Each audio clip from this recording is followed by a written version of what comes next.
Selamat datang para fasilitator. Kita akan membuka kunci pemahaman mendalam tentang lanskap kecerdasan artifisial hari ini. Materi ini adalah fondasi. Fokus kita pada jenis-jenis KA dan bagaimana menggunakannya secara bertanggung jawab di kelas. Pertama, kita kenalan dengan machine learning, bagian KA yang memungkinkan sistem belajar dari data secara mandiri. Model ML mengambil data, menyesuaikannya, lalu membuat prediksi, misalnya meramalkan penjualan toko bulan depan. Deep learning adalah subkategori machine learning yang lebih kompleks, menggunakan jaringan saraf buatan. Model deep learning beroperasi pada kumpulan data yang sangat besar dan memiliki banyak lapisan, menghasilkan kompleksitas modern. Generative AI adalah subkategori deep learning yang paling revolusioner, mampu menciptakan konten baru sepenuhnya. Bayangkan ini, menggunakan ChatGPT untuk membuat draft esai yang kuat atau kerangka presentasi yang detail dan cepat. Atau menggunakan Midjourney untuk menciptakan karya seni digital unik yang sebelumnya tak terbayangkan. Ini luar biasa.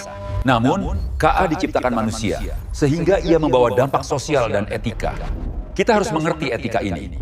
Etika KA adalah hal krusial yang wajib diketahui oleh setiap fasilitator agar dapat diajarkan kepada siswa kita. Isu pertama adalah bias dan ketidakadilan. Sistem KA dilatih dari data yang ada di masyarakat kita sehari-hari. Jika data masukan sudah mengandung bias, maka keputusan KA bisa menjadi tidak adil atau bahkan diskriminatif. Contoh, sistem pengenalan wajah yang hanya dilatih pada satu ras cenderung gagal mengenali ras lain. Ini tidak adil.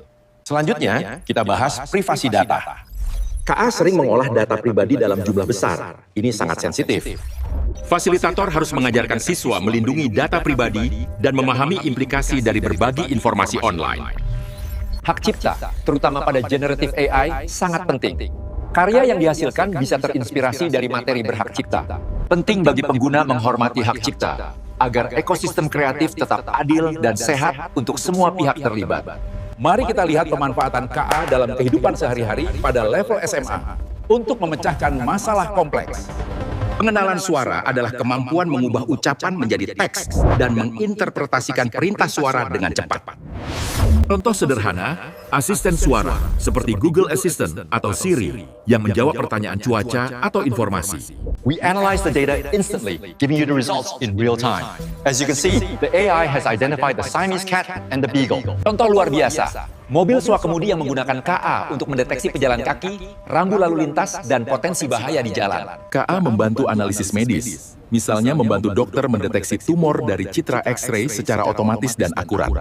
Sistem rekomendasi SAS prediksi menganalisis data besar untuk menemukan pola tersembunyi yang berguna bagi pengguna. Ini seperti Netflix atau YouTube merekomendasikan film atau video berdasarkan tontonanmu sebelumnya. Itu KA bekerja. Prediksi ini sangat kuat, dapat digunakan dalam keuangan untuk meramalkan tren pasar saham atau logistik pengiriman barang. KA generatif tidak hanya mengolah, tetapi menciptakan konten. Teks, gambar, atau code, semua dapat diciptakan dari nol. Siswa dapat meminta asisten virtual untuk memberikan inspirasi dan struktur draft presentasi dengan cepat dan efisien.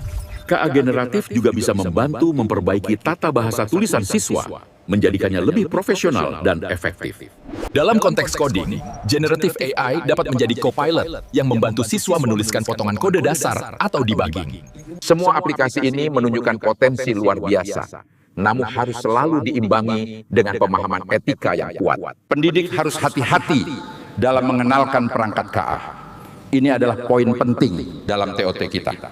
Jangan sampai penggunaan KA membuat siswa menjadi ketergantungan atau bahkan kecanduan tanpa kemampuan berpikir mandiri. Ketergantungan ini justru menghambat kemampuan berpikir kritis. Siswa harus diajari menjadi pemikir, bukan sekadar pengguna. Fasilitator berperan penting sebagai pemandu. Kita harus mengintegrasikan KA sebagai alat bantu, bukan pengganti otak mereka. Ajarkan siswa untuk tidak menerima hasil KA begitu saja.